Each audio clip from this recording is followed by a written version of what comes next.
Finally, the new Blackmagic Cinema Camera is here. 6K, full frame, raw footage. With all those Blackmagic quirks we've come to expect. But the question is this camera better than its predecessor, or have Blackmagic taken a step backwards? There's an awful lot to talk about here, so let's get into it. Earlier this week, my retail order of the Blackmagic Cinema Camera 6K full frame arrived in the post. Definitely not had the camera long enough to call this any kind of full review. This is just kind of a first impressions and letting you guys know my experience on the first couple shoots I've taken it on. As you watch this video, I'm currently making 2 more videos. One, I'm going to be running a comparison video, this versus the old Pocket 6K Pro, to see if it really is worth the upgrade or it is a better camera altogether. And secondly, I'm going to be testing it up against my trusty Lumix S5 Mark II that I'm shooting on right now, as these cameras are really similar priced, both share really similar sensors that some people believe are the actual same sensor. So it'd be good to see the B-roll that I can capture out of this Panasonic against the B-roll that comes out of this. And I'm super intrigued to see how those cameras compare. Both them videos should be out in the next week or 2, so make sure you subscribe not to miss them. And let's get into my experience so far with the new Blackmagic. Let's start off with the body.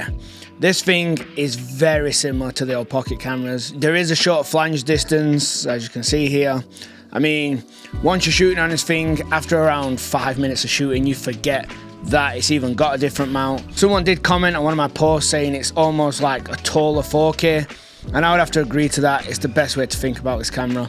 But do not buy this thinking there's any body differences, as it is exactly the same size. As Blackmagic themselves mentioned, there is a positive to the body being the same, and that's the accessories work. I own 2 cages, what are both made by Small Rig. This one here is designed, you can see this, for the 6K Pro, but it does fit on the new Blackmagic. Someone did mention that there is a different placement for the screw. It lines up perfect. I'll put some B-roll of that. Also, the EVF module, what goes here on the top, apparently works just fine. I've never owned or used one of them, so I can't really comment.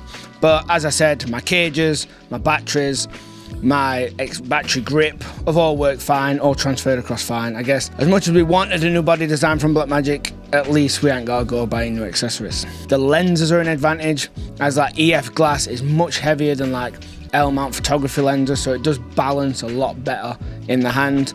But removing that, you quickly forget you're shooting on the new one. Just feels like the old 4K or 6K Pocket. That is until you look at the image on the screen, but we'll get there in a sec.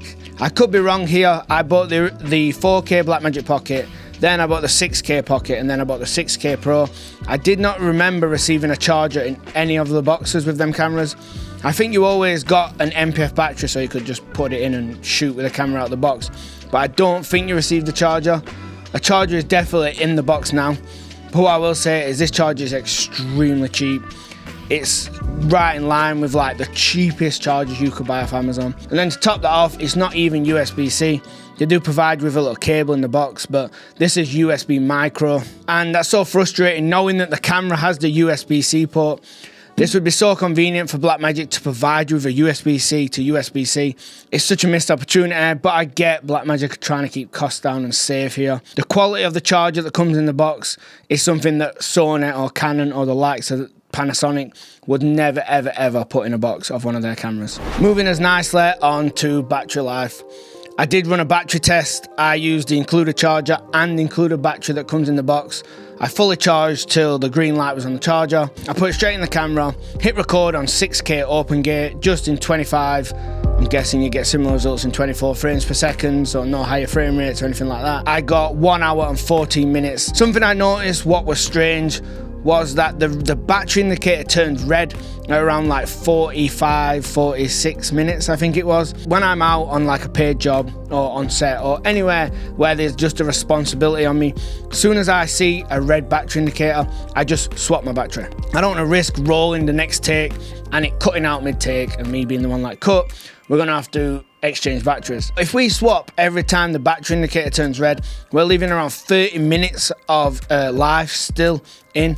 Well, it's quite a lot when you only get 1 hour 14 minutes from a full charge battery. This means that if you was to run this camera over like, I don't know, an 8 to 10 hour day, that means that you're going to leave 3.5 hours worth of wasted batteries by swapping every time you see a red battery indicator. 1 hour 40 minutes when capturing raw 6K open gate is not actually that bad. And then you mix that with putting the extended grip on, and this can give you an internal battery life of like 3.5 hours plus, and that's right in line with like the Panasonic I'm shooting on now, the Sony cameras of the world and the Canon cameras. When it comes to the lens mount of the camera, there is not a very lot to talk about. It's really good, feels nice and sturdy. It's right in line with the stuff, the Panasonic cameras I've used before. It does balance a lot better when it's in your hands. It just feels nice and like not too front heavy. But as no camera is perfect, this is where I get to my first major gripe with this camera. When I've been using my photography lenses on this, obviously this is not a problem for any of the manual Cine Glass, or if you're adapting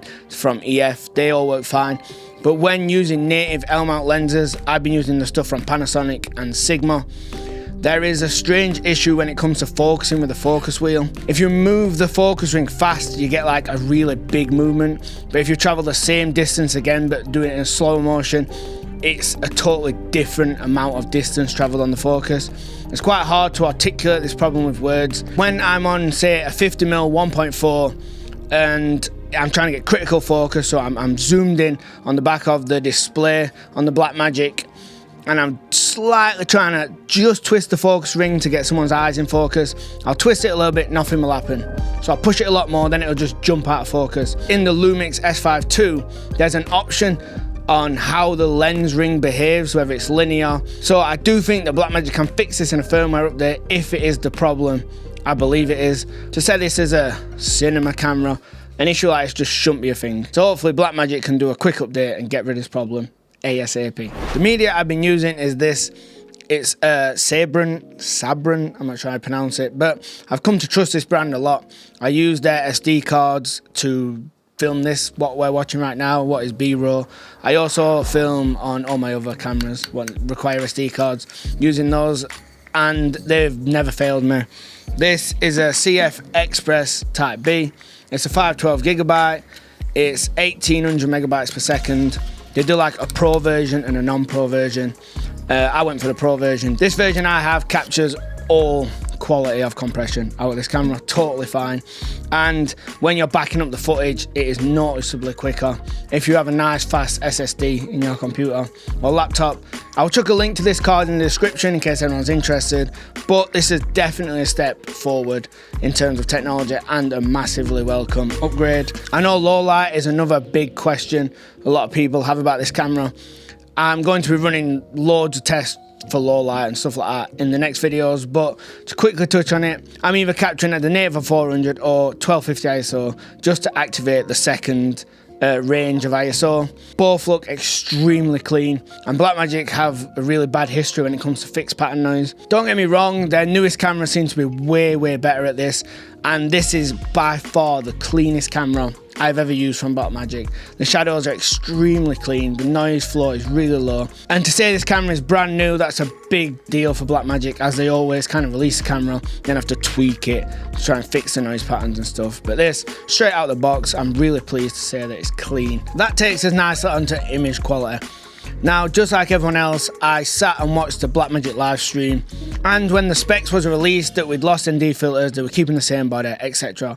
I was pretty disappointed, but after the dust settled for a couple hours, I did convince myself in saying that spec sheets don't tell the full story when it comes to video cameras, so I thought I would place the order anyway and wait for the camera to arrive. As I was waiting for the camera to arrive, again, just like everyone else, I was watching the people testing the camera on YouTube, uploading their footage. What looked extremely nice, it looked really good, but was all of a similar like travel style, and that's not something I personally shoot, so I didn't want to get too caught up in the hype. If there is any way that you can change your mind on this camera and how disappointed you may have felt or not felt when you heard it announced, just get your hands on one and shoot.